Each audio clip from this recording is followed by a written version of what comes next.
Para andar numa cidade de carro, de bicicleta ou mesmo a pé, a gente precisa conhecer os diversos símbolos que existem para nos orientar melhor nessas ruas tão movimentadas. Da mesma forma, também na indústria existem símbolos que servem para ajudar o profissional da mecânica a identificar rapidamente os diversos tipos e estados de superfícies de peças. Por isso, nessa teleaula, você vai saber como os símbolos foram convencionados na mecânica, sendo representados por desenhos técnicos. Além disso, você vai aprender como é e como funciona o rugosímetro. Agora você me dá licença que a nossa teleaula está começando.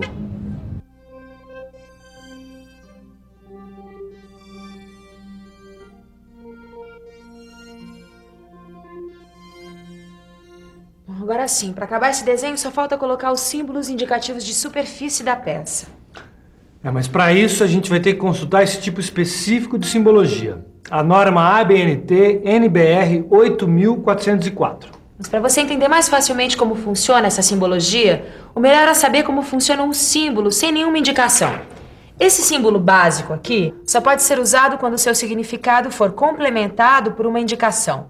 Este outro caracteriza uma superfície usinada, sem mais detalhes. E esse terceiro caracteriza uma superfície na qual a remoção de material não é permitida. Ele indica que a superfície deve permanecer no estado resultante de um processo de fabricação anterior. Poxa, Silva, pelo menos agora eu entendi a parte básica dessa simbologia. Também mais cedo ou mais tarde, eu vou ter que saber para que serve cada símbolo desse. Então está na hora de você saber como ficam os símbolos com a indicação da característica principal da rugosidade RA. Dá uma olhada aqui. Aqui a remoção do material pode ser facultativa, exigida ou não permitida. Mas seja qual for o caso, tá? Esse símbolo é característico de uma superfície com rugosidade 3,2 micrômetros. Então aqui quer dizer que, independente da remoção do material ser facultativa, exigida ou não permitida, o significado deste símbolo é uma superfície com rugosidade de valor máximo RA igual a 6,3 micrômetros e o mínimo igual a 1,6 micrômetros. Eu tô certo, Silva? É isso aí, garoto. Agora, além de indicarem a característica principal da rugosidade, os símbolos também podem trazer informações complementares muito importantes. Quer saber como? Então preste atenção e fique por dentro.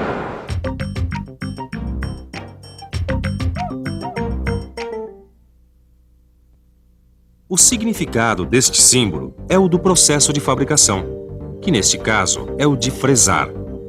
Este outro indica que o comprimento da amostragem cut-off deve ser de 2 milímetros e 5 décimos.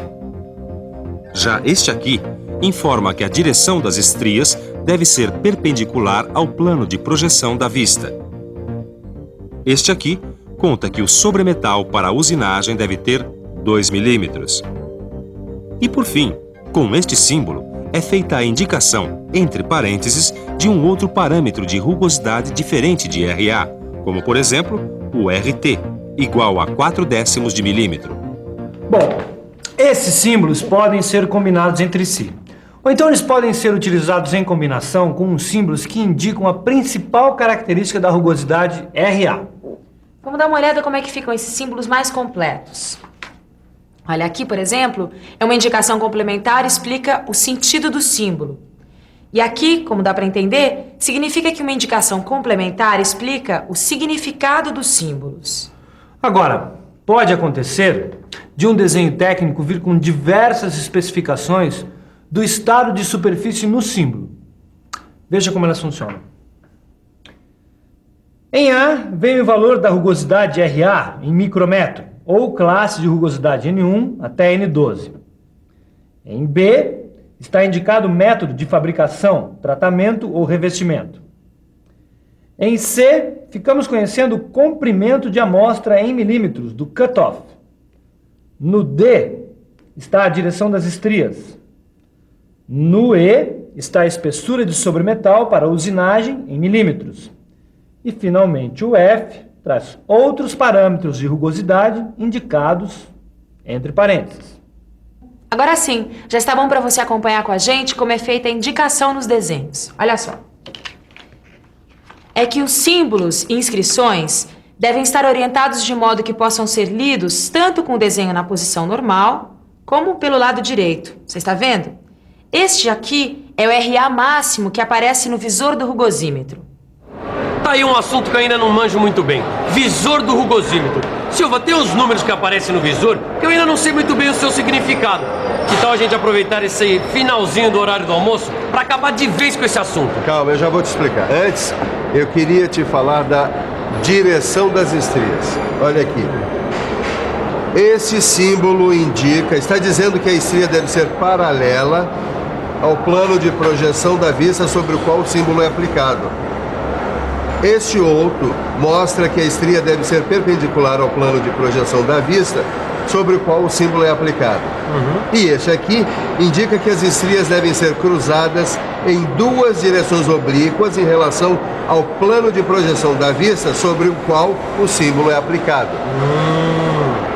Com este outro aqui, nós ficamos sabendo que as estrias devem ter muitas direções. Este outro informa que a direção das estrias é aproximadamente central em relação ao ponto médio da superfície ao qual o símbolo é referido. E esse último diz que a direção das estrias deve ser aproximadamente radial em relação ao ponto médio da superfície ao qual o símbolo é referido. Mas, Silva, se for preciso definir uma direção das estrias que não esteja claramente definida por nenhum desses símbolos que a gente viu. Tito, nesse caso, a estria deve estar descrita no desenho em uma nota adicional. Mas, no geral, o importante que você tem que saber é que a direção das estrias é a direção predominante das irregularidades da superfície, que geralmente são resultado do processo de fabricação. Ah, agora eu entendi, Silva. Bom, então já está na hora da gente falar do rugosímetro. Para entender melhor como funciona o rugosímetro, você pode pensar nessas antigas vitrolas. Nelas, o som que ouvimos é produzido quando a agulha entra em contato com o sulco do disco, que são essas reentrâncias aqui. Só que em vez de som, o rugosímetro produz uma medida ou uma imagem que representa a rugosidade da peça. O rugosímetro é muito usado na indústria para o controle de superfície de peças e ferramentas. Ele garante um alto padrão de qualidade nas medições e se destina à análise e resolução dos problemas de rugosidade de superfícies. E agora, para conhecer o princípio de funcionamento do rugosímetro, o melhor é conversar com a técnica que mais entende de metrologia. Não é à toa que esse aparelho é chamado de rugosímetro. Bom, pelo que você disse, ele serve para fazer avaliação de rugosidade ou textura primária, não é isso? É isso mesmo. Com o tempo, surgiram critérios para avaliação de uma textura secundária, também conhecida como ondulação. E esses aparelhos, eles foram ganhando essa nova dimensão. E por que não mudaram o nome desses aparelhos? Por uma questão de comodidade, Caio.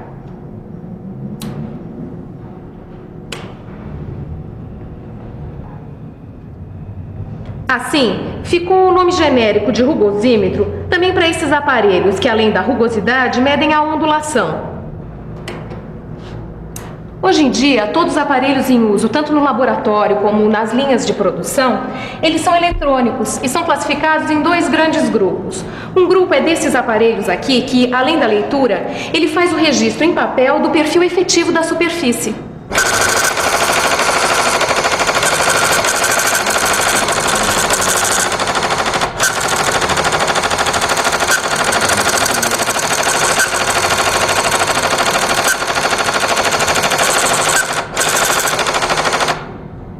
Eles têm mais uso nos laboratórios, pois também apresentam um gráfico que é importante para uma análise mais profunda da textura superficial. Mas, Silva, me diz uma coisa. Esse outro grupo de rugosímetros é igual a esses aparelhos que a gente utiliza aqui na linha de produção? É. A diferença em relação aos aparelhos usados lá no laboratório é que esses aqui só fazem a leitura dos parâmetros da rugosidade. E essa leitura tanto pode ser analógica quanto digital. Esse grupo de aparelhos é muito usado na linha de produção. Olha aqui, é como esse rugosímetro portátil digital.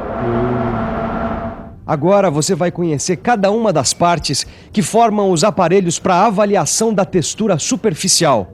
Você vai ver que a primeira delas se parece muito com uma agulha de vitrola. É o apalpador, também chamado de pick-up. Repare que ele desliza sobre a superfície que vai ser controlada, levando os sinais até a agulha exploradora das irregularidades. A unidade de acionamento é a parte que desloca o apalpador sobre a superfície numa velocidade constante e por uma distância desejável, mantendo-o sempre na mesma direção.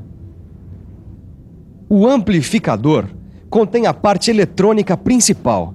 Ele tem um indicador de leitura que recebe os sinais da agulha, amplia esses sinais e depois calcula em função do parâmetro escolhido. Registrador é um acessório do amplificador que em alguns casos é incorporado a ele próprio e fornece a reprodução em papel do corte efetivo da superfície.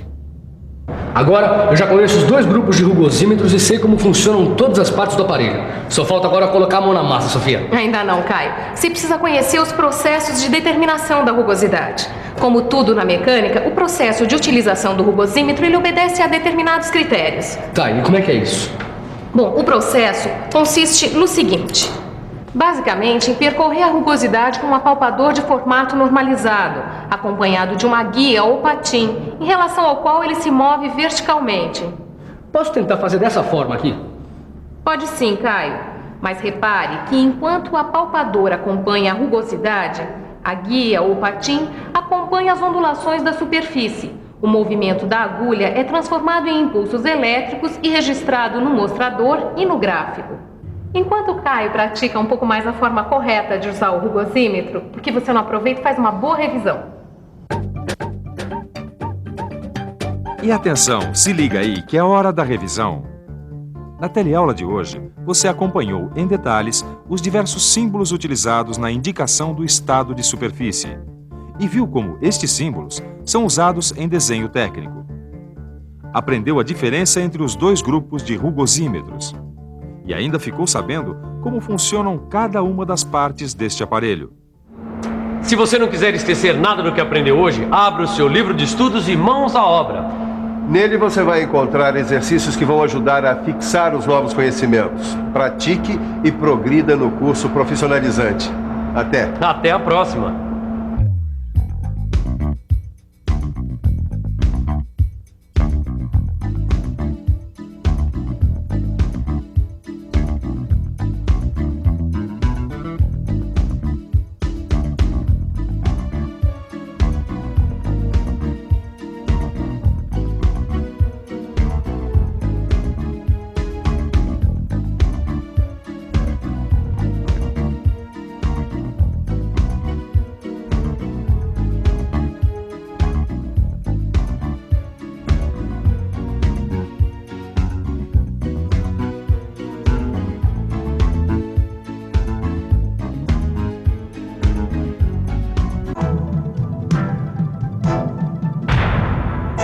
Telecurso 2000, um programa de educação do Sistema Fiesp e da Fundação Roberto Marinho.